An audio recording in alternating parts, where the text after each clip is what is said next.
This is Team ToooBananas. Our Braden just got back from that regionals Philly. So I went to Philadelphia regionals. I went X and 3. I placed 88, which is got just outside top 64. I did make sure the ABC was still known to be playable. I played pure ABC. I feel True Draco just wasn't. It made it too coggy. So I started out with 3 A's, 3 B's, and 3 C's. Don't a lot of people play the A's at 2? Yeah, a lot of people play A's at 2, but with evenly matched being a thing, you definitely want to make sure you have the extra combo pieces because there are people that'll hold it in their hand and you end up losing one of your combo pieces. That makes sense. That makes sense. So, and plus they all have effects to protect themselves.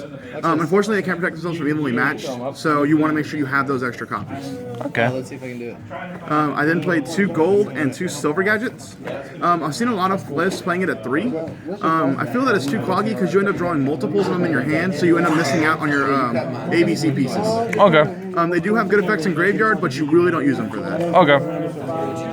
I then played 1 Gofu. I made this into a 1-turn Deco Talker, so that way I can use Union Hanger to make either Borload or I can instantly make ABC turn 1. Oh, nice, nice. So I go into the hand traps. I main deck 2 Ghost Ogres. I feel 3 was too much. Because it does destroy the card, but it also became more of a dead draw. Okay. It may be a lot of people were playing 3. It's ended up being a dead draw in their hand. They couldn't get over it or anything. It does help against Spiral because they would go into Resort.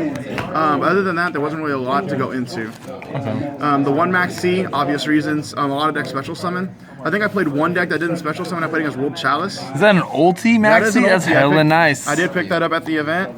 It was actually my favorite pickup of the day. Nice, nice. I mained 3 draw unlocks. Strong card. This card is probably one of the best cards in the format. With Spirals and Trickstar searching a lot. If you play this, it normally stops their plays for the turn. Okay. Just to continue on the hatred, I did play 3 Ash Blossom. Obviously. This card saved me so many times. Played against a lot of Pendulum Magician, so it prevented the search with Wavering Eyes. So it refused to give me the damage as well as it stopped them from being able to do anything. That's it for main deck monsters. I'm going to go ahead and go into the traps. I played 3 evenly matched. This was a last minute decision. Initially, I was going to play it at 2. If it were me, I would still play it at 2. I saw this card maybe once or twice. With me going first, it was really hard because I wanted to make a board. So basically, I would use this for pitch fodder with Tsukiyomi. Okay. So it wasn't really a lot, but it did clear a few boards for me. With Pendulum Magicians, they would make their board, and I would just drop this at the end of the battle phase. Yeah. And other than that, they just had to scoop. They couldn't go in anything after. Okay. I played 2 strikes and 1 warning. Strike and warning were basically one of the best things. I did play against Invoked. Invoked was actually one of my losses because I couldn't get into one of these. Game 1, I was able to stop the Makaba and OTK, but once I got Makaba on the board, there was just no way to get around it. Okay. So negating effects is definitely one of the best ways to do it because you make them waste a card, as well as get rid of the monster that's possibly the biggest threat. Okay. That's it for traps. I played 1 Regeki. I feel Regeki. I was going to play Dark Hole, but at the time, Dark Hole just seemed like it wouldn't be a good option because a lot of stuff ends up being unaffected with Trigate Wizard being a thing. So evenly matched I felt was a better option. Okay. But yeah, it's a big board wipe, especially when you're going second. Okay. I played 2 Twin Twisters. Twin Twister, of course, being one of the better cards for spell trap removal. It also stops the searches for the field spells as well as stop Pendulum Magicians. Okay. So this card actually won me 2 matches, being able to stop Pendulum Magicians. Okay.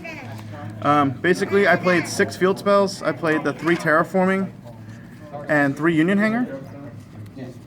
Union Hanger obviously will search for anything. It also gives me the ability to continue my plays. Okay. And of course, Terraforming allows me to search. It also can become a good Ash target because I do play Pot of Desires. So once they waste the Ash on the Terraforming, I can use Desires without having to worry about not being able to draw. True. And then I also did play the 2 Desires. Desires is just really good because it, if you say I bricked multiple times in the, especially round 9, which would have gotten me into top. I bricked and I drew into Desires. Even with the draw 2, I still ended up bricking. It's a good card, but there are times where it won't work. Okay. Going on into the side deck, actually my side deck came pretty handy because I did play a lot of Spiral. So of course I played the third Ghost Ogre in the side deck. I felt that with Ghost Ogre, with spirals, you want to be able to get over Sleeper as well as the field spell, to where you don't have to waste a Twin Twister, you don't have to waste a Cosmic Cyclone. You can just get rid of the field spell without any issues. I played 2 System Down. I expected to play a lot more ABC as well as possibly any other type of Cyber Dragons were also there, so I was worried about that matchup. Even though it was very unexpected, there was still a possibility of a lot of rogue decks. I side decked 3 Hane Wadas. I expected to play a lot of Trick Stars, and I actually didn't play a single one that day, which was weird. Oh, really? That's actually kind of funny. Yeah. I actually picked these up at the event because of the fact that it makes all the effect damage 0, so I don't really have to worry about, they play Reincarnation, I draw 6, I don't take any damage for it. So that was just the main goal, is to make sure I don't take the damage. Okay.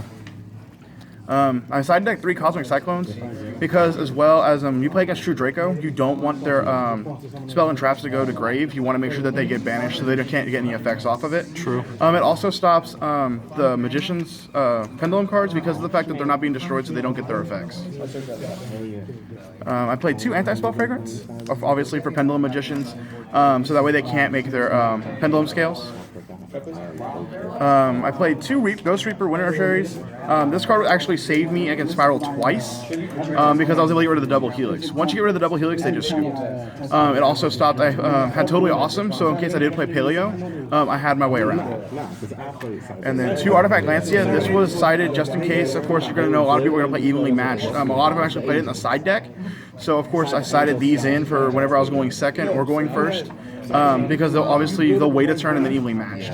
So there was just no way to get around it. Plus, it's also good for spell and trap a bluff. So when they pop it, it comes back, and I can still tribute it off and do whatever I need to do. So for the extra deck, I played obviously 15 cards. I had the 3 ABC Dragon Busters. This is obviously the main staple in the deck. You need that card at 3. This card has to be at 3. If you don't play it at 3, then it's not going to work. Because once you lose 2, the third one is literally your last chance. I got Reapered and lost all 3 of them, and I actually won the game because I Reapered his double Helix. Oh, so that sounds good. He had no way around it, especially with A being at 1900. So when you can just poke him for 1900, there's just nothing that they can do. It's really impressive. I played 1 Diamond Dire, 1 Castell, 1 Abyss Dweller, and Baguska. I played these specifically. This is just for the 1 and out if they play double Helix. Also with Invoked, once they waste the negation, you can just instantly get rid of it. Because of the fact that I don't need, this takes up an extra deck zone, so it allows me to also get into ABC. Okay. So I would use those as materials. Okay. Castell, it actually worked against Invoked. It got rid of the Magical Meltdown, as well as any back row, or any, I had a lot of people playing Mistake, so it would get rid of Mistake. Okay. Abyss Dweller, I actually didn't go into at all at the event. Abyss Dweller, it's a good card in case of BA, which actually had a big presence at the event, which I didn't play once. That was just going to be the main card for that. Baguska's good, obviously, because it negates effects. For reason, it's a really powerful card. Obvious reasons, it's just really good. I played Totally Awesome and Tsukiyomi. Totally Awesome was just a Reaper target. Obviously, I can't go into it with a lot of level 4s. Tsukiyomi actually saved me a lot with Brick Hands. I would draw into, off of Desires, I would end up drawing into my second Desires. So I would use Tsukiyomi just to ditch it and get a brand new hand. It was a really good refresher. Nice ulti. Yeah. Ulti and German. Nice. For my Link monsters, I played Proxy Dragon, Gaia Saber, Trigate Wizard, Deco Talker, and Barrel Load, or Bore Load, I'm sorry. This was my basic setup where I would make Proxy Dragon, go into Deco Talker, and that way I would have my board, so that way I can have ABC down at the bottom to protect him, as well as give him the extra power boost, so I was able to get over stuff like Masterpiece and stuff like that. I made these, I rarely made. It didn't really come up. This came up once because of the fact I needed extra power for the OTK. I OTK'd 3 times with him being at 2600, so it put him just enough.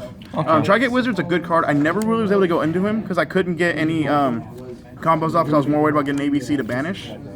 Borload won me a game earlier in the event at like round 3. Because of the fact that I was able to drop at 500 and then I was able to take their Makaba. So it was easy to get over, as well as being able to just get rid of it at the end of the turn. It gave me a free turn to destroy. They didn't negate it with their Makaba? They had already wasted their negation. Oh, nice. So you baited their negation and then... So once you make them drop the 500 because they can't negate it, you do still swing into it, and you force the negation. You try to force the negation before he comes out. Otherwise, you're just gonna lose him. Okay. I then played one double helix. Just for the toad target or the Reaper target. It's all good. It made it a lot easier, especially with having the one helix, because with a lot of decks we're either playing 2 or 3 a double helix, and once you get rid of double helix, it literally slows their deck down enough to where you can OTK. So any changes you make to the deck at all? Any things, any advice at all, or any mistakes you made? Definitely with ABC, it's really hard. It has a habit of breaking, where I've had issues. Of course, with me, I didn't like evenly matched at 3. I do feel this card should have been probably sided. Even at that, I would side 2. I feel 3 isn't really necessary. It's really good, but at the same time, it can also lead to. There's some people that will just wait and then you get OTK'd. There's just no way to get over it. Because if this sits in your hand, you're pretty much trying to be like, oh hey, I can get rid of their entire board. No, you don't want to, because decks like Pendulum Magicians and Spiral will just give you 8,000 in one turn. Because you have to wait till the end of the battle phase, so it really doesn't do anything for you. Definitely, I would have played Dark Hole. I made a last-minute decision to take that out and put in the 3rd evenly matched. Dark Hole would have definitely come in handy, and it would have been great for the invoked matchup, because it makes them force a negation. Okay. And then of course you can negate it. Whenever I had it, I usually had strike or warning, but at the time it literally would get destroyed. I could have no way around it. But definitely I had a great time at the event. Unfortunately, I didn't get my invite, but I'm going to keep playing this and get better. And one day, probably in January, I'm going to go to New Jersey or Rhode Island, and I will get my invite. Nice.